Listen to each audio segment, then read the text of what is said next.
Muito boa noite para você que nos assiste de todos os lugares do Brasil e do mundo. Sejam bem-vindos a mais uma edição da nossa Semana Teológica 2020. Nós estamos na quinta noite da nossa Semana Teológica. Nós falamos sobre teologia pastoral, teologia contemporânea, teologia bíblica, teologia histórica. E hoje vamos falar sobre mais uma das disciplinas dessa enciclopédia teológica, que é a teologia sistemática, que eu creio que seja, dentre essas que eu falei, uma das mais conhecidas, uma das mais procuradas, e não sem razão, é uma das teologias, disciplinas que busca organizar o pensamento que a gente tem sobre a Escritura, sobre a fé cristã, e vai ter se você gosta desse assunto, você vai ter uma oportunidade de conversar conosco hoje, com o nosso convidado, que é um especialista nessa área, um amigo muito querido.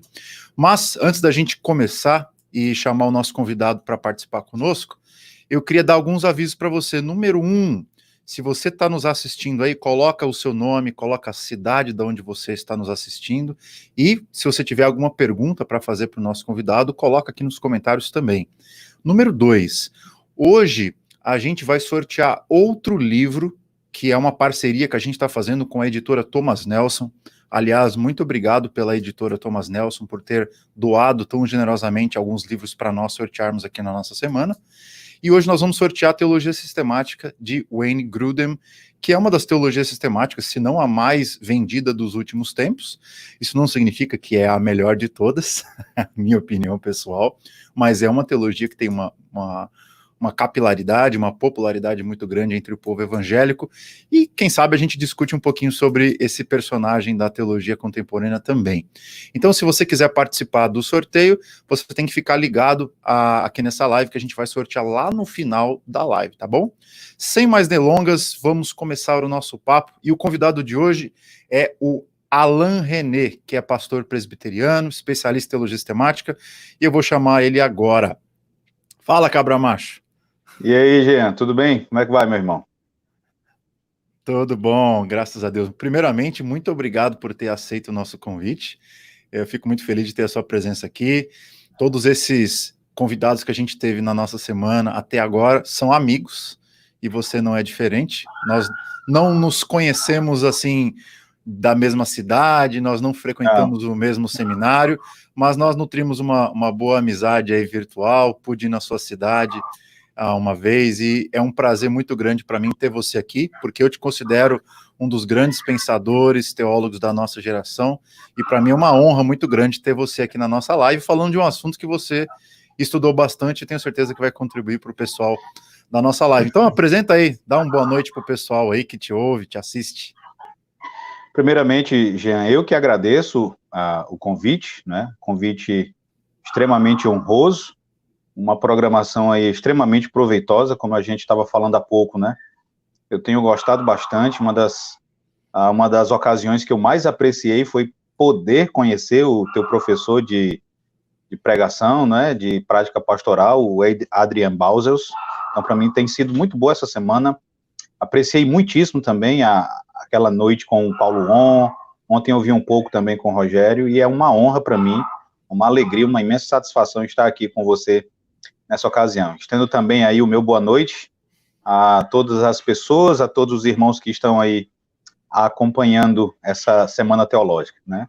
Semana Teológica, como você colocou, é extremamente relevante, né, para o pessoal interessado aí em teologia. Com certeza, eu acho que é a mais relevante da pandemia, até porque não tem outra, pelo menos não nessa semana, né? Cara, vamos começar falando de algo que é bem pessoal. A sua jornada teológica, onde que você estudou, quais cursos você fez, e qual que é a sua especialidade, o que que você, dos assuntos, a teologia é um oceano, desse oceano tão grande, tão vasto, qual é a sua especialidade? Então fala para o pessoal um pouquinho da sua história aí.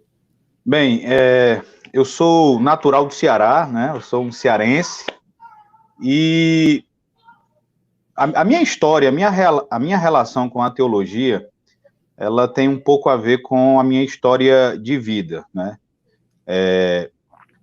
Eu não nasci em lar evangélico, né? Eu nasci em uma família católica, e aos 6 anos de idade, o meu pai veio a falecer. Interessante é que, pelos caminhos aí da providência, tão logo meu pai veio, né, tão logo meu pai faleceu, eu pude fazer uma amizade com o filho do pastor presbiteriano lá da cidade de Parambu, e que me acolheu, Jean, como um filho, né? Então, assim, eu passei a fazer parte da família, né, do pastor João Lemos, né? Ele deu muita ajuda, muito auxílio à minha mãe. Então, por acompanhá-lo, né, por estar sempre presente, já depois de algum tempo, eu passei a querer ser como ele. Eu via a biblioteca, né, a biblioteca dele, eu ia ao gabinete, via a biblioteca dele, eu dizia, rapaz, eu quero estudar. Isso unido ao fato de que a minha mãe, ela era professora, então ela sempre estimulou a leitura, ela sempre fez questão que eu e minha irmã lêssemos. Então eu já cresci com essa fascinação, de tal maneira que, diferente do que acontece com algumas pessoas, eu nunca tive aquele chamado, né? Eu nunca tive aquele estalo, né? Eu cresci com esse desejo. Só que eu era bem jovem, aí com a idade de 16 anos eu já falava que queria ir para o seminário, né? E ele brincava comigo dizendo que não ia enviar a UPA para o seminário. Para o pessoal que está, né, de outras igrejas, UPA é a União Presbiteriana de Adolescentes. Então, em razão disso, eu terminei o terceiro ano, na minha época, era o terceiro ano científico, terminei com 16 anos, e fui fazer vestibular para um curso em uma outra cidade, para poder, digamos, ganhar corpo, né, ficar mais maduro e ir para o seminário. Não tive paciência para terminar o curso, tá? Era um curso na área de exatas, sempre na mente de ir para o seminário, de ir para o seminário. Quando eu completei 19 anos, então eu não esperei mais, manifestei que queria ir, tranquei o curso na faculdade, não cheguei a concluir, e aí eu fui enviado para o Seminário Teológico do Nordeste, que é o nosso seminário presbiteriano ali em Teresina, no Piauí. Então eu estudei em Teresina de 2002, formei em 2005, logo depois de formar, eu também tive a oportunidade de fazer aquela convalidação no Mackenzie, né, no ano de 2009, concluindo Conheceu o professor Wilson Santana nessa época? Conheci, cara, e ontem eu vendo você e o Rogério falando dele, eu fiquei assim, imaginando, né, eu fiquei assim, vendo o reverendo Wilson Santana. E outra coisa, ontem você, né, falou que ele começava a soltar o conteúdo, né? Uma das coisas que mais me impressionava nele, né, era a classe para falar, meu amigo, né? Eu até mencionei, Antero de Quental. Eu sempre lembro dele, olha, Antero de Quental. Então, assim, tive aula com ele, tive aula com Christian Briale, Hermes Maia. Então, nesse período eu fiz essa validação, foi muito proveitosa até. E em 2010 eu fiz a seleção e passei para fazer o mestrado no Centro Presbiteriano de Pós-Graduação Andrew Jumper, né? Então eu fiz na área de estudos histórico-teológicos. Essa foi a área de concentração, e a linha de pesquisa que eu segui foi justamente a linha de pesquisa em teologia sistemática. Uma das razões de eu ter feito a validação, alguns colegas sempre falavam sobre ir logo para o mestrado. Eu resolvi esperar mais um pouco e fazer a validação, porque eu desejava fazer o mestrado acadêmico, né, que era oferecido pelo Jumper. Lá a gente tem duas modalidades, o MDiv e o STM. Lá não é o THM, né, é o STM. E aí eu quis fazer a validação para poder ter o diploma reconhecido e assim poder me inscrever no STM, porque eu queria mesmo seguir essa veia acadêmica. E aí concluí concluí as disciplinas em 2014, apresentei a dissertação em 2015. Então, estou aí nessa caminhada. Agora, atualmente, eu estou fazendo o DEMIN, o doutorado em ministério, né? Eu sonho aí com um doutorado acadêmico, né? Mas muito contente e muito feliz aí pelo que a providência de Deus tem me proporcionado fazer. Maravilha. Não, se Deus quiser, ele vai encaminhar você para o lugar onde ele quiser. Então, a gente descansa no Senhor, né? É verdade. Você citou aí que dentro da sua área de concentração, a disciplina, a sua linha de pesquisa é teologia sistemática. Isso. define para o pessoal aí que está nos assistindo, porque muita gente tem vários conceitos que eu acho um pouquinho apressado sobre teologia sistemática. Vou dar um exemplo. Tem muita gente que fala que teologia sistemática é colocar Deus numa caixa. Já ouviu falar desse conceito? Já. Ou outras pessoas dizem, teologia sistemática é você tornar Deus um conceito abstrato, uma informação. E aí as pessoas falam assim, é por isso que ninguém gosta de teologia sistemática. Teologia sistemática é um negócio chato, abstrato, que você aprisiona Deus, você domestica a Trindade. E aí é uma coisa interessante, porque eu vou deixar você livre para definir, falar um pouquinho sobre a sua perspectiva sobre teologia sistemática, e até um dado interessante, Alan, aqui nos Estados Unidos, a maior procura, assim, absoluta de gente que vai fazer doutorado é na área de teologia sistemática. Os maiores pensadores hoje dos Estados Unidos são teólogos sistemáticos. Vou citar só 3 aqui. Vou citar o Kevin Van Hooser, que é um bruto aí que tem sido traduzido a rodo no Brasil, um dos pensadores mais importantes aqui, é um teólogo sistemático. De uma tradição um pouco mais aberta, que é o Miroslav Volf, também é professor de teologia sistemática. E vou citar um outro que o próprio popularizador aí da teologia sistemática em terra brasileira também, que é o Wayne Grudem. Só para citar alguns, né, de várias tradições diferentes, mostrando que essa ideia de que teologia sistemática é uma coisa desinteressante, uma coisa chata, não procede muito, mas eu gostaria de ouvir da sua boca. O que é teologia sistemática? Como você enxerga essa disciplina? Uma das afirmações com as quais eu tive de lidar recentemente foi a afirmação de que a teologia sistemática era fruto do racionalismo, né? E eu, rapaz, me deu uma tristeza na hora em que eu ouvi isso, né? Uma hérnia. E não tem nada a ver, eu tive o cuidado de mostrar para a pessoa, por exemplo, que ali, embora a expressão não fosse usada, né, na época, mas ali por volta de 220 e 230 depois de Cristo, você já vai encontrar, cara, o pai da igreja Orígenes, né, ele escreve aquela obra De Principiis, sobre os primeiros princípios, que, embora não use a expressão teologia sistemática, é uma tentativa de sistematizar, né, a doutrina cristã. Bem cedo também você vai ter ali no século V o Enquiridion de Agostinho, já representando todo o pensamento maduro dele, né? E é interessante que ele tenta organizar toda a doutrina cristã sobre 3 tópicos: fé, esperança e amor, né?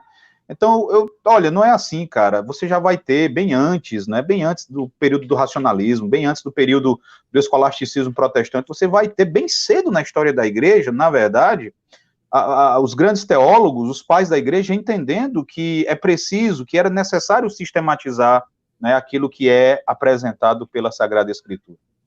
E quando eu penso em teologia sistemática, né, uma vez que eu sou sistemático, eu costumo fazer aquilo que você vai encontrar em muitas obras de teologia sistemática. Quando os autores vão apresentar uma definição de teologia sistemática, eles começam por definir o que é teologia, né? Isso porque muitas vezes a própria teologia sistemática ela é tratada como sinônimo de teologia. Teologia, né, quando o termo muitas vezes é usado assim, só o termo teologia, na verdade está se falando de sistemática. E uma definição de teologia, Jean, que cativou o meu coração desde cedo, você sabe que eu sou um apreciador dos puritanos, né? Sim. Faço muitas críticas, mas eu aprecio muito. E uma definição de teologia que me cativou, e é essa definição que eu tento não apenas apresentar, mas eu tento incorporar a minha própria prática teológica, é a do puritano William Ames. Ele apresentou ali uma definição muito simples de teologia, dizendo que teologia nada mais é do que a doutrina de viver para Deus, né? Então, de maneira bem simples, é a doutrina de viver para Deus, porque ela vai apontar para o verdadeiro objetivo da teologia, para o verdadeiro fim da teologia, que não é, cara, viver em discussões, debates intermináveis aí nas redes sociais, né, na internet. Não é apenas você se empanturrar de conhecimento, e hoje a gente tem muita gente aí, graças a Deus, lendo, mas muitas pessoas às vezes acabam evidenciando que a motivação na busca do conhecimento teológico é só se encher, né, de conhecimento teórico, intelectual. Então, a ênfase de Hermes não é sobre o conhecimento intelectual e teórico, é na vida de piedade. É você estudar teologia, é você buscar conhecer teologia para viver para Deus, para viver de modo piedoso. Essa mesma ênfase você vai encontrar, por exemplo, na obra, uma obra que foi lançada recentemente aqui no Brasil, pelo Dr. Joel Bick e pelo Paul Smalley, né, a Reformed Systematic Theology, quando eles vão dizer, por exemplo, que teologia é o engajamento da mente com a verdade como o fundamento da vida piedosa, da vida com Deus. Então, assim, você engaja a sua mente com a verdade que é revelada na Sagrada Escritura, com o objetivo de viver para agradar a Deus, né, de viver de maneira piedosa. Deixa eu só dar uma pausa, desculpe sim, interromper seu raciocínio. Pessoal, tranquilo. Caneta e papel na mão. Vocês estão ouvindo o que o Alan está explicando para a gente aqui?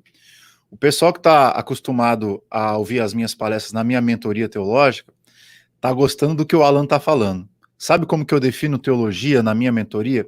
Teologia como um ato de amor a Deus e como serviço à igreja. Isso é teologia. Exatamente. Teologia, se não me aproxima do Senhor, e se não é conteúdo para estimular a piedade da igreja, não é teologia doxológica, né? Não é teologia para a glória de Deus, é teologia para a glória da minha mente, teologia para a glória de uma academia, de um grupo de cientistas. Sim, cara, sim. achei fantástica essa definição, mas continua. Essa colocação que você fez, essa definição que você apresentou, né, que você apresenta para o pessoal da mentoria, já me lembrou uma afirmação que eu ouvi certa vez do Dr. Hermstein Maia da Costa, durante a nossa validação, quando ele vai dizer o seguinte: olha, teologia não é tarefa de cavaleiros solitários, né? Teologia é tarefa da igreja, para o benefício da igreja, né? Para a glória de Deus, mas sempre buscando a edificação do corpo, o bem-estar da igreja. Então, isso é e na verdade, Jean, veja só, não importa se você é um teólogo bíblico, não importa se você é um teólogo, né, um teólogo filosófico, se você é um teólogo sistemático, esse tem de ser o objetivo. O fim deve ser sempre o mesmo, deve ser viver para Deus, deve ser buscar o bem da igreja, a edificação dos santos, principalmente se você é um ministro do evangelho. Uma vez que lá em Efésios 4, ali a partir do verso 12, Paulo vai dizer que os ministros, eles são dons de Deus para a igreja, né, para que os membros sejam aperfeiçoados e cada parte coopere visando essa edificação. Então, muita gente tem buscado conhecimento teológico, cara, mas assim... no vácuo. E como um meio para promover a vaidade, sabe? Para viver debatendo, ou como falam, né? Para viver tretando na internet. Cara, isso é um fim impiedoso, isso é um uso ímpio da teologia. Você acha que esse veículo, essa tentativa de enquadrar a teologia como um veículo para debate, você acha que isso se enquadraria naquela crítica que o apóstolo Paulo faz, e um alerta, na verdade, para Timóteo e Tito, para que eles evitassem falatórios inúteis, discussões e tudo mais? Você acha que esse tipo de coisa se encaixaria nesse alerta do apóstolo Paulo? A maneira como muita gente trata a teologia se encaixa, né? O debate, ele tem o lugar, ele tem o seu fórum próprio, né? Ele deve ser suscitado diante de uma real necessidade, mas hoje, eu vi, acho que foi na quarta com o Paulo On, né? Paulo On falando sobre os 500 anos aí que predestinação e livre-arbítrio já vêm sendo debatidos. Você olha para a maneira como uma galera aí trata do assunto, né, debate o assunto, rapaz, é perceptível que não há piedade, sabe? Não se está buscando a glória de Deus e não está se buscando o bem da igreja. Então, teologia deve ter esse objetivo. Já quando a gente fala de teologia sistemática, Jean, né, de maneira assim bem específica, não tem nada a ver com colocar Deus em uma caixa, não tem nada a ver como forçar a escritura. A gente precisa entender que a mente divina, ela é una, né? Um dos atributos de Deus, por exemplo, que nós falamos, é a simplicidade. A mente divina, ela é una. A verdade de Deus, ela é una.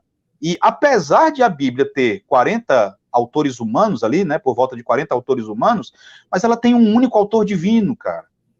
Então, o que a teologia sistemática vai fazer apenas é tentar sistematizar a verdade divina, né, revelada de maneira progressiva a esses ali por volta de 40 autores humanos.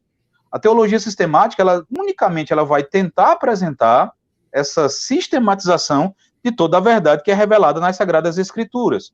Aí veja só, a grande preocupação da teologia sistemática, diferentemente do que muita gente pensa, não é, digamos, viver perdida em especulações, não é viver fazendo afirmações puramente especulativas, desconectadas da Sagrada Escritura. É verdade que muita gente também acaba tratando a teologia sistemática dessa forma, mas não tem nada a ver com fazer especulações, viver fazendo isso.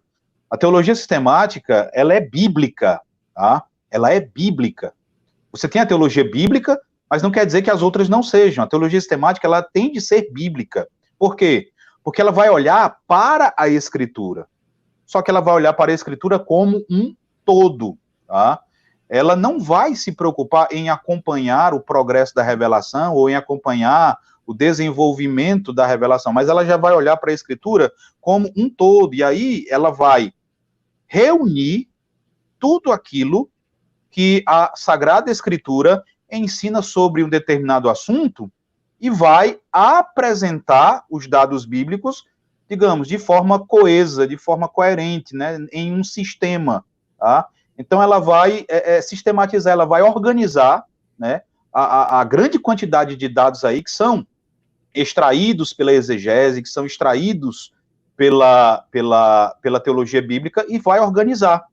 Então ela vai, na verdade, ser um instrumento valiosíssimo, né, para permitir ao teólogo, para permitir ao estudioso da Escritura trabalhar até sobre o texto, mas de um modo bem cuidadoso, para que, de repente, a sua exegese não venha a contradizer e não venha, digamos, a fazer afirmações, né, que acabam contradizendo aquilo que é revelado em toda a Escritura Sagrada. Eu vou falar um pouco mais disso à frente, mas só para você entender o que é que a teologia sistemática faz. Ela vai pegar, por exemplo, tudo que a Bíblia ensina sobre perdão, tá?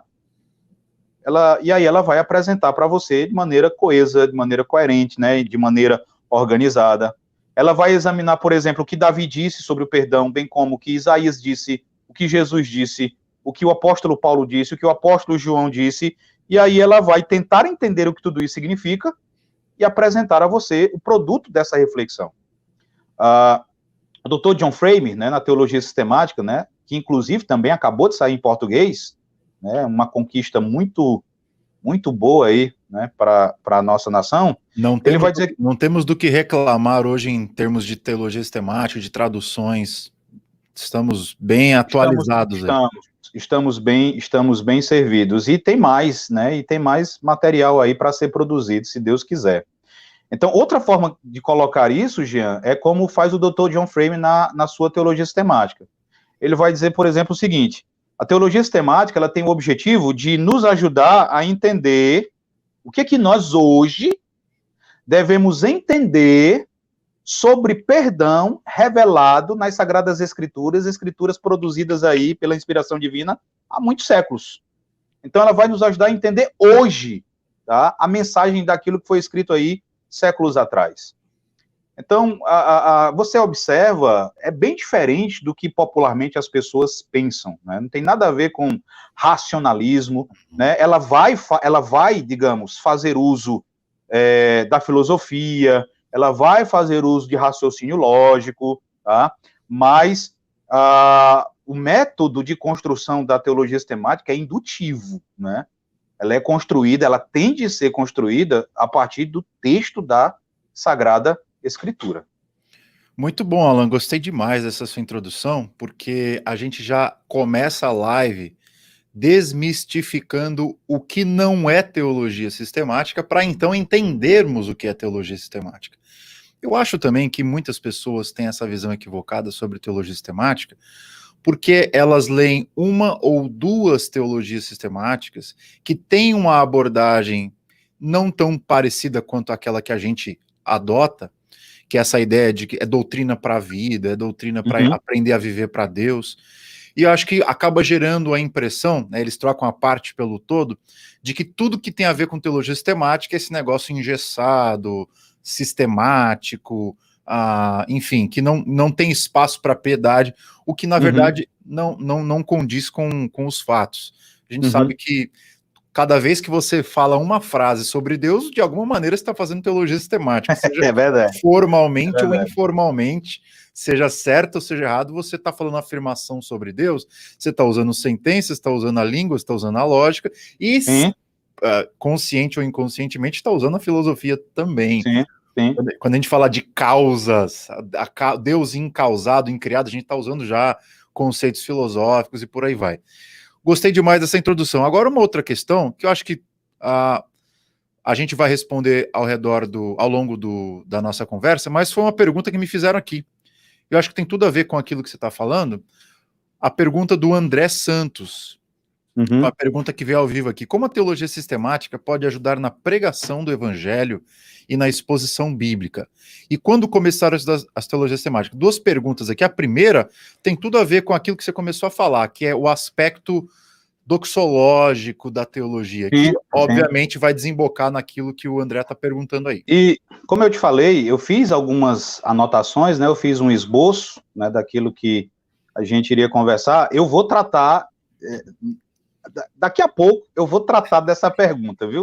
Se o André puder ter um pouquinho de paciência, eu vou mencionar aqui como que a teologia sistemática ela deve ser usada na pregação, como que ela contribui para a pregação. E mais, ela não contribui somente para a pregação, ela vai contribuir para a exegese, ela vai contribuir para a teologia bíblica, ela vai contribuir para a teologia pastoral de modo geral, tá? Então, aqui nas minhas anotações, eu já havia, né, intentado falar um pouco sobre isso aí.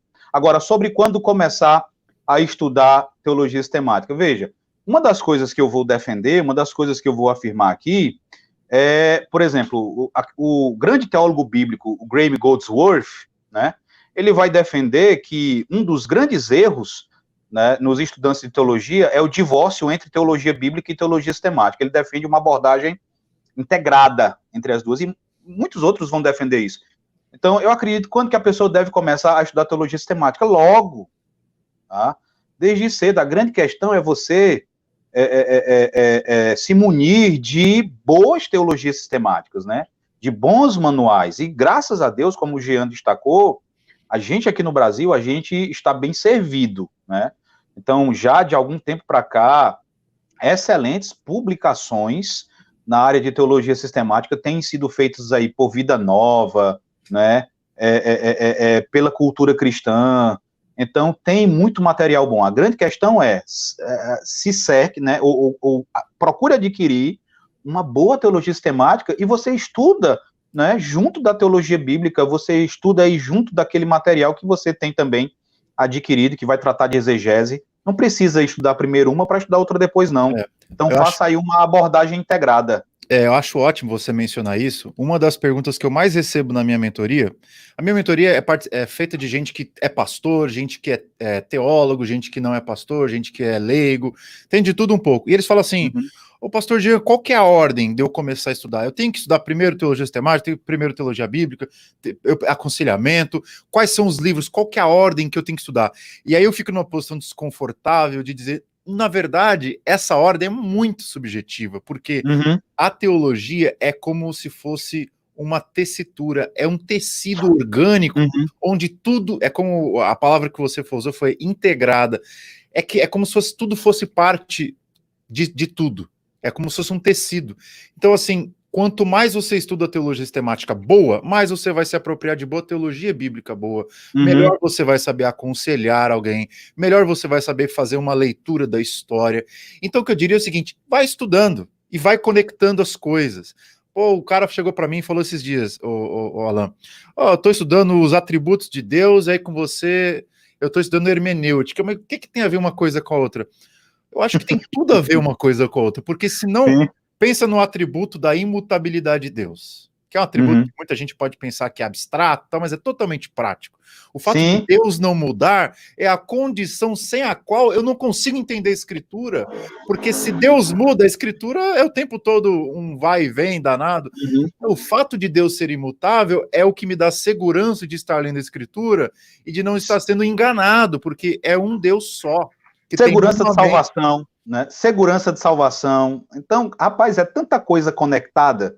Eu não sei se na tua época de seminário o currículo seguia isso, Jean. Mas quando eu entrei no seminário em 2002, que foi quando a JET fez uma das primeiras reformulações no currículo, ela fez algo que eu achei, né, hoje, olhando daqui para trás, eu acho muito interessante.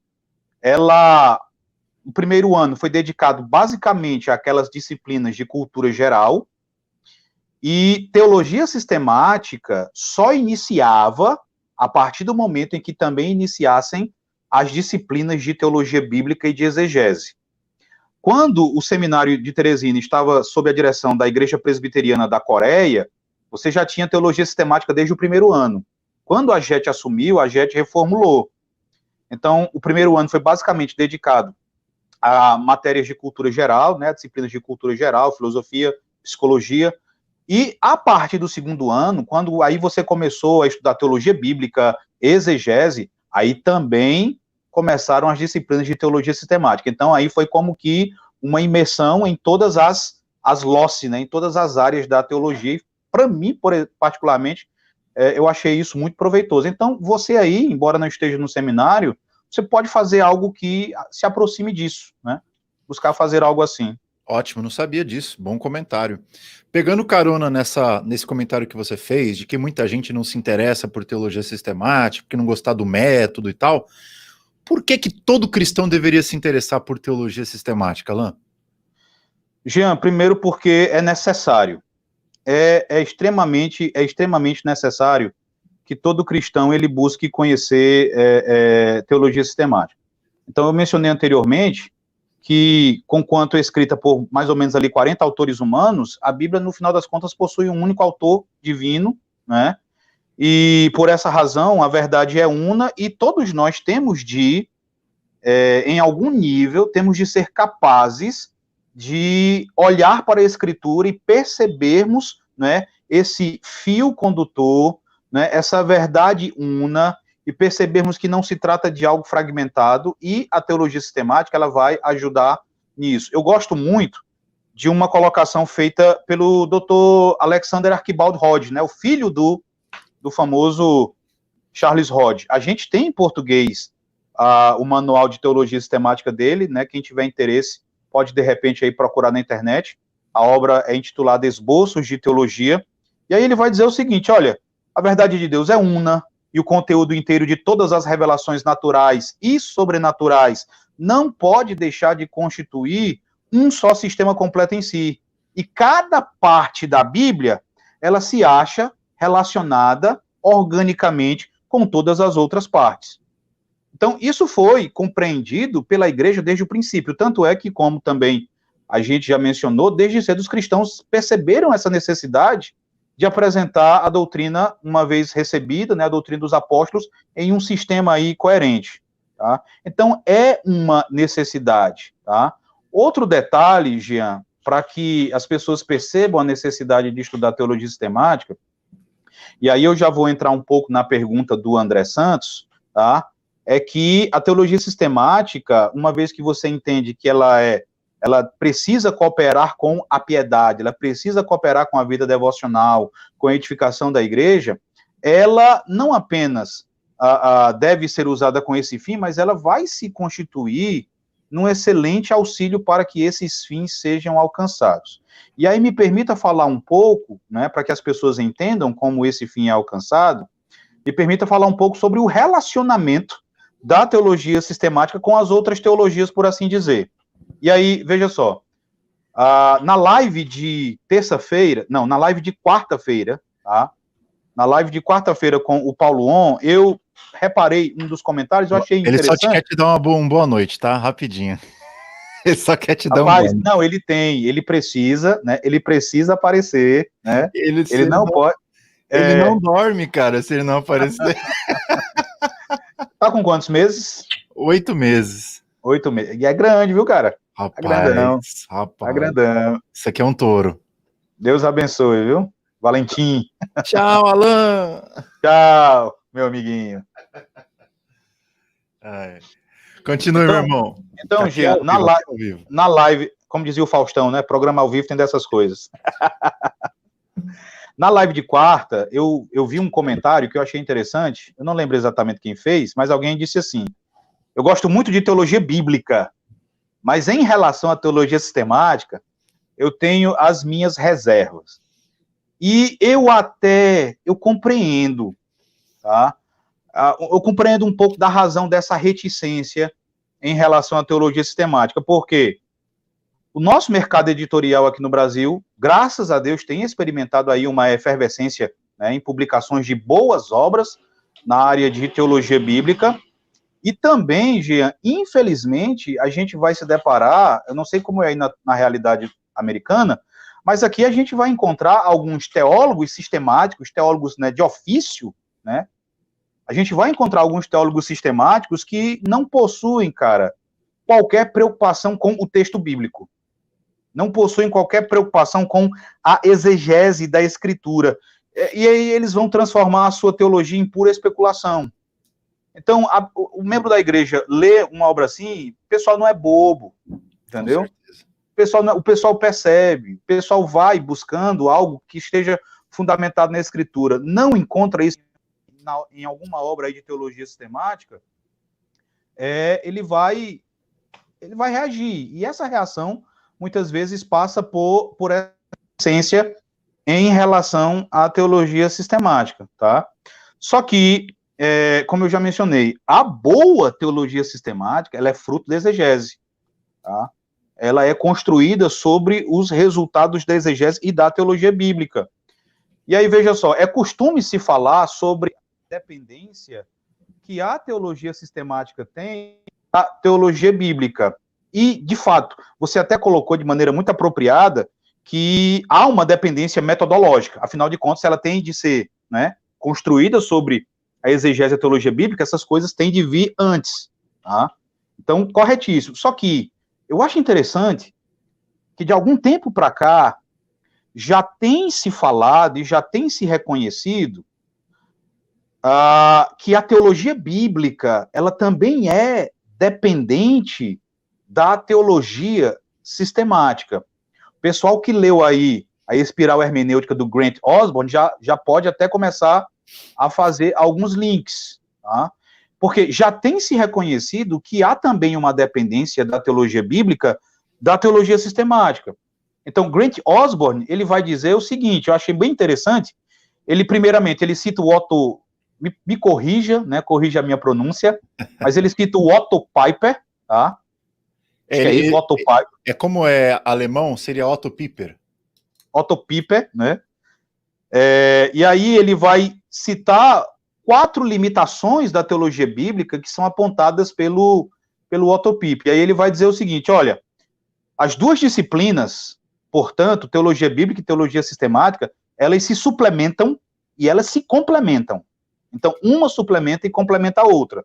Elas são inseparáveis e interdependentes. E aí ele vai apresentar a famosa fórmula aí da espiral dele. Ele vai dizer que todos os 5 aspectos do empreendimento teológico hermenêutico, né, exegese, teologia bíblica, teologia histórica, teologia sistemática e teologia prática, ele vai dizer, devem coexistir em uma unidade conceitual. Então, ele aponta já essa interdependência e também o Dr. Graham Goldsworth. Tá? Eu achei muito interessante um artigo que ele escreveu e publicou no Reformed Theological Review. O título do artigo é As Raízes Ontológicas e Sistemáticas da Teologia Bíblica. E nesse artigo, ele vai dizer, por exemplo, o seguinte, acho interessante essa colocação dele. Todo exegeta, quando se aproxima da Escritura, todo teólogo bíblico, quando se aproxima da Escritura, né, se ele é um bom exegeta, se ele é um teólogo bíblico fiel, ele já se aproxima do texto bíblico, tá, com a pressuposição de que o texto bíblico é inspirado. Perfeito.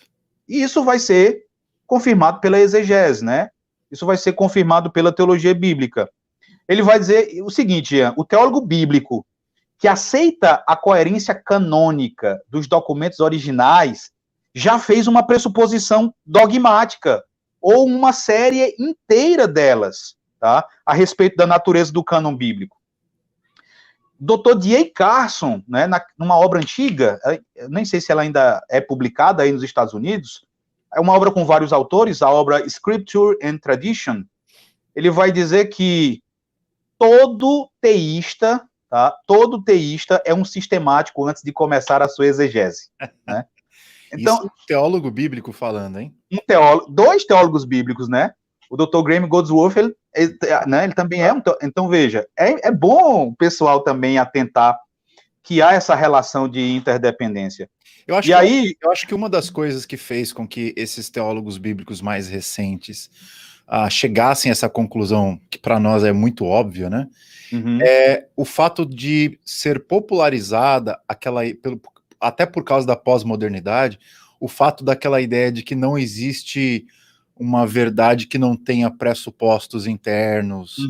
E aí isso foi popularizado na Holanda pelo Doivert, pelo Kuyper, pelo Van Prinster, na filosofia ocidental também pelo Michael Polanyi e tantos outros, que desmistificou aquela ideia de que o conhecimento ele era neutro dentro da sua disciplina. Uma vez que você desneutralizou todas as disciplinas do conhecimento humano, coube aos teólogos bíblicos fazerem uma declaração. Algumas correções, correções de algum... Eu, por exemplo, tive um professor no seminário que ele era um pouco liberal, eu digo pouco sendo generoso, tá? E ele dizia, vamos fazer exegese sem pressupostos.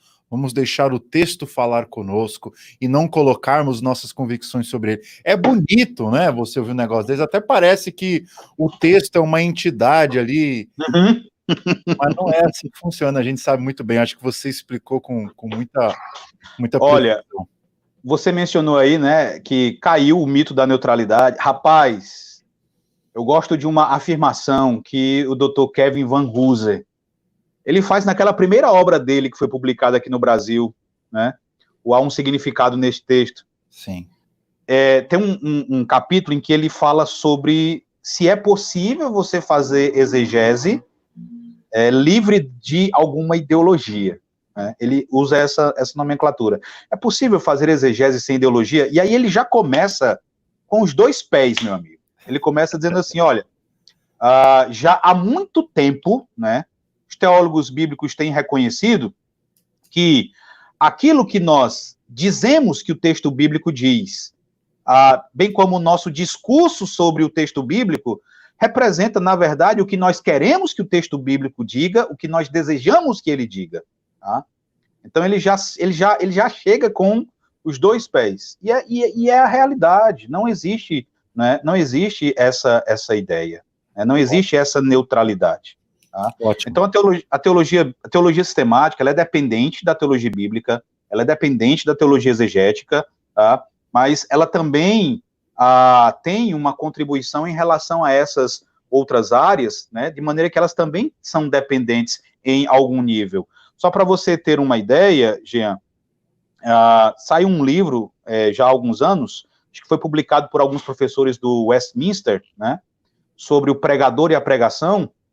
E o Dr. Donald MacLeod, ele vai falar sobre a teologia sistemática na pregação, tá? E aí ele vai dizer algo bem interessante, ele vai dizer que uma das contribuições da teologia sistemática para a exegese, para a pregação, é que o sistema de doutrina, tá? Às vezes as pessoas elas não param para refletir sobre isso, sobre o quão importante é isso. Mas ele vai dizer que o sistema de doutrina, ele exerce controle sobre a exposição de uma passagem particular. A pessoa se assusta logo e vai dizer assim, então a gente está impondo sobre o texto as nossas pressuposições, e aí ele vai explicar, né, ele vai começar explicando que ninguém é livre de pressuposições, mas aí ele vai explicar que, na verdade, o que isso quer dizer é que a teologia sistemática, ela vai estabelecer alguns parâmetros que a exegese nunca deverá ultrapassar. Porque se você não se firmar também na teologia sistemática, a tua exegese pode te levar, de repente, a algumas conclusões bem complicadas. E aí ele cita um exemplo. Ele cita um exemplo bem claro. Ele vai dizer assim: tente fazer a exegese, imbuído da pressuposição de que você é um livre pensador, de, por exemplo, Salmos, capítulo 6, verso 5, que diz assim: pois na morte não há recordação de ti, no sepulcro, quem te dará louvor?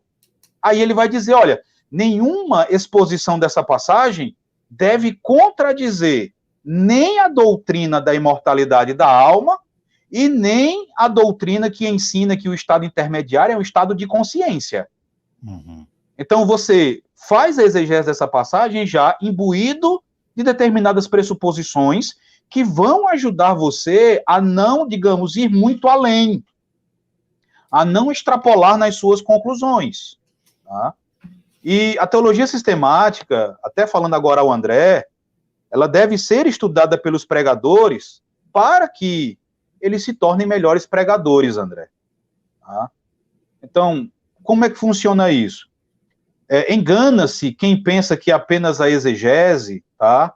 Apenas a exegese vai fazer bons pregadores. Um dos meus grandes interesses no estudo da sistemática, Jean, justamente para que ela me ajude na pregação. E eu me tornei convencido disso desde que eu pude ler a obra do Petrus van Maastricht, né? O volume 1 da Theoretical Practical Theology é sobre o melhor método de pregação. E aí ele vai dizer que a melhor pregação, o melhor método de pregação é o que ele chama de pregação doutrinária, que nada mais é do que a união de exegese meticulosa e exposição doutrinária. Tá? Então, a teologia sistemática vai fazer você um melhor pregador. Você pega, por exemplo, a passagem de Colossenses, capítulo 1, ali verso 13 e verso 14, o apóstolo Paulo vai dizer: ele nos libertou, né, do império das trevas e nos transportou para o reino do Filho do seu amor, no qual temos a redenção, a remissão dos pecados. Você vai fazer exegese desse texto, você vai trabalhar os textos, só que quando você, de repente, analisar o texto aí traduzido como redenção, cara, tem um universo que te traz. Rapaz, tem tanta coisa aí sobre redenção, né? Que aí a teologia sistemática vai ajudar você na sua exposição. Você pega Romanos capítulo 4, ali no final do capítulo, quando Paulo vai dizer que Cristo, ele ressuscitou para a nossa justificação. Então, a importância da ressurreição para a justificação pela fé. Então, ela vai ajudar você a fazer a exposição de passagens assim, tá? E aí, para quem tem aquele livrinho, né, eu digo livrinho, mas não é com desprezo, não, pelo contrário. Não é com desdém. Eu amo esse livro, né? É o do velhinho lá, o do Stuart Olliott, tá? Aquele Pregação Pura e Simples. E só um parêntese, Jean. Já aconteceu em uma palestra de eu chamá-lo de Stuart Little, viu? Como disse Stuart Little. Cara, e eu não percebi na hora. Eu só vi o pessoal rindo. Porque ele é bem encolhido, assim, né? Quando ele fala, é um sujeito. É por causa do Stuart. Na hora que vem Stuart, já dá o gatilho, né? Mas ele vai dizer naquela obra dele, Pregação Pura e Simples, ele vai dizer o seguinte: os melhores, ou os pregadores mais poderosos, são justamente aqueles que são fortes em teologia dogmática. O alerta, né, a advertência que ele vai fazer é para você ter o cuidado. Se de um lado você deve ter cuidado para que a tua exegese não vá além, de outro lado você tem de ter cuidado para que o teu sistema, tá, não venha a desrespeitar o que o texto diz, né? Então tem de se pedir a Deus graça aí para você encontrar, né, um uso equilibrado aí da teologia bíblica, da exegese e da sistemática. Perfeito. Já estamos aí há quase 50 minutos na nossa conversa sobre teologia sistemática, e não sei vocês, mas eu estou aproveitando muito, porque conversar com o Alan, ler as coisas que ele escreve, é sempre uma alegria muito grande para minha alma, porque me ajuda a me conectar mais com Deus e me prepara melhor para ensinar o evangelho do nosso Senhor para a igreja. Obrigado, Alan. Vamos falar agora de algumas recomendações. Tem muita gente aqui nos comentários perguntando: pastor, cita uma sistemática nível introdutório, uma sistemática nível médio, uma sistemática nível avançado. Uma das perguntas que eu ia fazer para você é 3 pensadores que te ajudaram a formular ou a modelar a sua perspectiva sobre teologia sistemática. Aproveita que você vai responder essa pergunta, indica para o pessoal aí, na sua visão, o que seria uma introdução hoje em português, iniciante, média e avançada. Tá. Primeiramente, sobre três teólogos, né, 3 teólogos sistemáticos que têm me influenciado. Por volta de 2012, eu fui apresentado ao teólogo da Segunda Reforma Holandesa, né, um dos teólogos da Segunda Reforma Holandesa, o Wilhelmus à Brakel. E eu ganhei, cara, os 4 volumes da dogmática dele, né? The Christian's Reasonable Service. Então eu ganhei e comecei a ler, rapaz, e eu me encantei, porque foi a primeira teologia sistemática, Jean, que eu li, e que o autor, ele é claro, né? Ele é explícito na união entre ciência, né? Entre teologia e piedade. E a maneira como Wilhelmus à Brakel faz teologia sistemática é bela, porque além de precisão, né, além de precisão, além de profundidade na análise dos textos bíblicos, ele se preocupa muito com em mostrar como aquilo é usado na sua adoração, em mostrar como aquilo é usado na sua devoção, como aquilo deve ser aplicado no seu dia a dia. Ele não reserva isso só para quando ele vai, por exemplo, expor a teologia moral, né? Quando ele vai, por exemplo, fazer uma exposição dos 10 mandamentos. Mas tratando ali, cara, de teontologia, ele vai mostrar, por exemplo, a utilidade dos atributos de Deus, né? Ele vai dizer, qual é a utilidade de você saber que Deus é todo-poderoso, se você, diante das intempéries, diante das tribulações, você não confiar nele? Aí ele vai apresentar uma série de atributos e como esses atributos, eles ajudam na nossa vida de piedade. Eu até, logo na época, eu fiz a tradução do capítulo dele sobre oração, porque eu me encantei com a maneira como ele define oração, né? Ele vai dizer que a oração é a apresentação de santos desejos a Deus, né?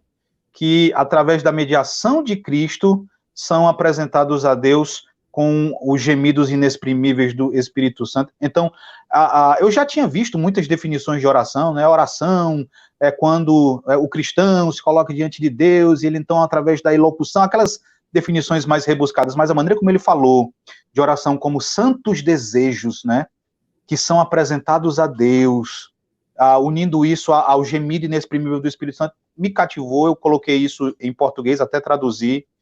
Então, Wilhelmus à Brakel me influenciou, né? Então, como teólogo sistemático, eu tenho essa preocupação. Eu tenho a preocupação de mostrar para os membros da igreja que eu pastoreio, olha, isso aqui serve para isso aqui no seu dia a dia, né? Isso aqui serve para que você tenha mais confiança, para que você tenha mais certeza, né? Para que você receba mais recursos para lutar contra determinadas tentações. Então, Wilhelmus à Brakel foi uma grande influência. Infelizmente, a gente não tem a obra dele em português. Ela estava, não está mais também, infelizmente, ela estava disponibilizada gratuitamente, o PDF dos 4 volumes, pelo Dr. Joel Bick e pelo tradutor, o Dr. Bartel Elschott, né? Mas eu já procurei, não está mais. Eles haviam criado um site e disponibilizado os 4 volumes lá. Além do Wilhelmus à Brakel, eu não tenho como, cara, negar que Bavinck, né? Herman Bavinck também é uma grande influência sobre mim, pela abrangência da obra, né? Pela erudição demonstrada na obra. Então, Bavinck faz uma teologia sistemática de alto nível. E aí, já entra aqui a dogmática reformada dele como uma indicação para uma teologia sistemática avançada, né? Então, os 4 catataus dele aí, vale a pena fazer o investimento, é caro, mas vale a pena fazer o investimento, tá?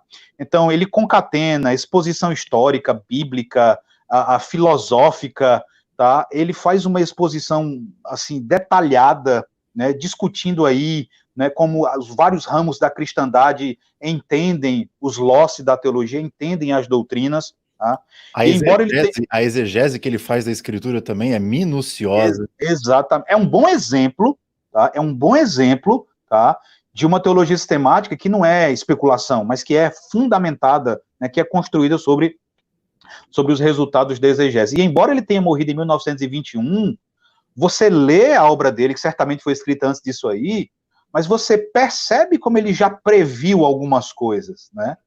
Como Deus, assim, o abençoou para que ele prevesse o espírito da nossa época, né? Como ele prevesse determinadas ênfases culturais, né? Alguns ídolos que são pregoados aí pela nossa cultura, e como ele trabalha, como ele combate com a escritura esses ídolos. Tá? Então fica a recomendação já de uma teologia sistemática avançada. Em termos intermediários, acima, ainda falando sobre Bavinck, está esgotado também, mas eu trouxe até para mostrar, Jean, essa aqui, você conhece, né? Sim. Deixa eu ajeitar aqui, porque eu estou apanhando. Tá? Foi publicada em 2001 pela SOCEP, tá? Está esgotado na editora. Apesar de o título ser Teologia Sistemática, mas ela não é, né? O título dela em inglês é The Marvelous, né? Marvelous Works of God, né? As maravilhosas obras de Deus, né? O título original é Magnalia Dei, né? As maravilhosas obras de Deus. E na prática, é uma teologia sistemática, assim, introdutória, tá? Talvez você encontre aí na estante virtual, você encontre aí em algum sebo. Se não encontrar, aí a gente pode aí orar para que Deus mova, né? Até porque tem uma nova edição em inglês, né? Sim. Então, para que Deus mova aí, né, corações, para que nós tenhamos uma nova edição. É uma obra muito boa, tá? O mesmo zelo, a mesma precisão que a gente tem na dogmática reformada, a gente encontra aqui, só que, obviamente, né, de uma forma mais introdutória, de uma forma mais simples sem ser superficial, tá? Perfeito. E, por fim, eu acho que a maior influência sobre mim tem sido o doutor Heber Carlos de Campos, né? O doutor Heber Campos. Para quem estava esperando um brasileiro aí, tem um rapaz aqui falando, e os brasileiros, e a produção brasileira? Tá aí, um brasileiro. O doutor Heber Carlos Campos, ele é, né, eu considero como meu mestre, né? A gente teve uma relação muito boa durante o mestrado. Eu posso até discordar de algumas conclusões às quais o doutor Heber chega, e eu discordo, né? Mas por que ele é uma influência sobre mim, Jean? Qualquer pessoa que, por exemplo, adquira a obra dele, As Duas Naturezas de Cristo, ou A União das Duas Naturezas, vai perceber que ele sempre tem o cuidado de extrair as conclusões dele da análise do texto bíblico. E isso é até feito de maneira bem explícita no texto do Dr. Heber Campos. Você tem lá análise de texto, aí você tem a passagem, e aí ele vai gastar um bom tempo analisando a passagem para depois apresentar as conclusões. Então, como eu disse, você pode até discordar de algumas conclusões, né, do Dr. Heber Campos, embora, até quando eu faço isso, eu faço com o maior respeito. Com, né? Temor e tremor. Com temor e tremor, tá? Uma vez sobre o que ele escreve, né, a respeito do Novo Céu e Nova Terra, ele disse, e aí, filho, o que é que você acha? Eu digo, doutor, eu tô com medo de falar o que é que eu acho, né? Mas você pode até discordar de algumas conclusões dele, mas o método, né, a maneira como ele produz teologia é, para mim, um exemplo, e é como eu procuro também fazer exegese do texto e, então, as conclusões a partir dessa exegese. Tá? Eu recomendo, né, que você procure adquirir as obras do Dr. Heber Campos.